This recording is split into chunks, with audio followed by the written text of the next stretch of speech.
Assalamualaikum warahmatullahi wabarakatuh. Salam dan bahagia Bapak dan Ibu guru. Berjumpa kembali dengan saya Desi Novitasari, asal SD Negeri 1 Widodo, calon guru penggerak angkatan 8 dari Kabupaten Musirawas. Video ini berisi tentang koneksi antar materi modul 2.1 tentang pembelajaran berdiferensiasi. Menurut Arthur Auderhead, semua pengetahuan terhubung dengan pengetahuan lainnya. Yang menyenangkan adalah membuat koneksinya. Apa itu pembelajaran berdiferensiasi? Pembelajaran berdiferensiasi merupakan suatu usaha guru dalam menyesuaikan proses pembelajaran di kelas untuk memenuhi kebutuhan belajar individu murid. Selanjutnya, bagaimanakah cara untuk melaksanakan pembelajaran berdiferensiasi di kelas? Agar dapat melakukan pembelajaran berdiferensiasi di kelas, guru harus yang pertama, memahami tujuan pembelajaran, yang kedua, mengetahui dan merespon kebutuhan belajar murid, yang ketiga, menciptakan lingkungan belajar yang mengundang murid untuk belajar, yang keempat, melakukan penilaian berkelanjutan, dan yang kelima, memahami manajemen kelas yang efektif. Berkaitan dengan kebutuhan dasar murid, guru harus memahami 3 aspek berikut. Pertama, kesiapan belajar murid atau readiness, kedua, minat murid, dan yang ketiga, gaya belajar murid. Kebutuhan belajar murid yang pertama adalah kesiapan belajar murid. Kesiapan belajar murid ini mengharuskan guru untuk menilai pengetahuan awal dan menentukan apa yang telah murid ketahui dan di mana murid itu berada. Kebutuhan dasar yang kedua yaitu minat murid. Seperti yang kita ketahui, minat setiap anak pasti berbeda-beda. Minat adalah salah satu motivator penting bagi peserta didik untuk terlibat aktif dalam proses pembelajaran. Selanjutnya, profil belajar murid. Profil belajar murid yang pertama adalah lingkungan. Lingkungan belajar ini sangat mempengaruhi gaya belajar murid. Contohnya, ada anak yang tidak bisa belajar di ruangan yang dingin maupun ruangan yang terlalu terang. Yang kedua yaitu budaya. Ada anak yang santai namun terstruktur, pendiam, ekspresif, ataupun personal impersonal. Untuk yang ketiga, gaya belajar. Gaya belajar anak dibagi menjadi 3, yaitu gaya belajar visual, auditori, dan gaya belajar kinestetik. Untuk yang keempat, kecerdasan majemuk. Kecerdasan majemuk bisa diartikan dengan multiple intelligence. Kecerdasan ini yaitu anak yang memiliki 8 jenis kecerdasan yang berbeda-beda. Untuk kebutuhan belajar murid dapat diidentifikasi berdasarkan cara-cara berikut ini. Yang pertama, kita bisa mengamati perilaku murid. Yang kedua, kita bisa mengidentifikasi pengetahuan awal murid.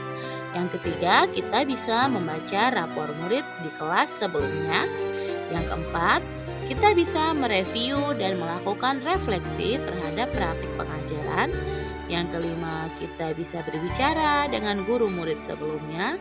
Dan yang terakhir, kita bisa menggunakan berbagai penilaian formatif.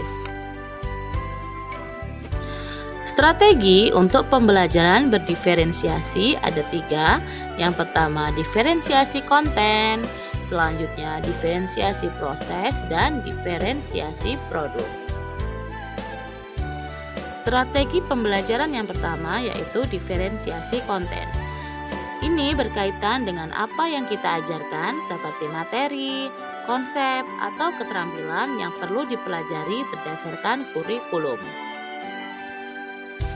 Dalam mendiferensiasi konten, kita bisa lakukan dengan membedakan pengorganisasian ataupun format. Penyampaiannya bukan mengubah atau menurunkan standar kurikulum. Selanjutnya, diferensiasi proses. Kegiatan ini memungkinkan murid untuk berlatih dan memahami atau memaknai konten dengan cara membedakan proses yang harus dijalani oleh murid. Yang ketiga, diferensiasi produk. Ini merupakan bukti yang menunjukkan apa yang telah murid pahami dengan cara membedakan atau memodifikasi produk sebagai hasil belajar murid, hasil latihan, penerapan, dan pengembangan apa yang telah mereka pahami. Selanjutnya, apakah ada keterkaitan antara modul pembelajaran berdiferensiasi dengan modul-modul yang lain seperti modul 1.1, modul 1.2, modul 1.3 maupun modul 1.4? Tentu jawabannya ada keterkaitan antara modul pembelajaran berdiferensiasi ini dengan modul lainnya.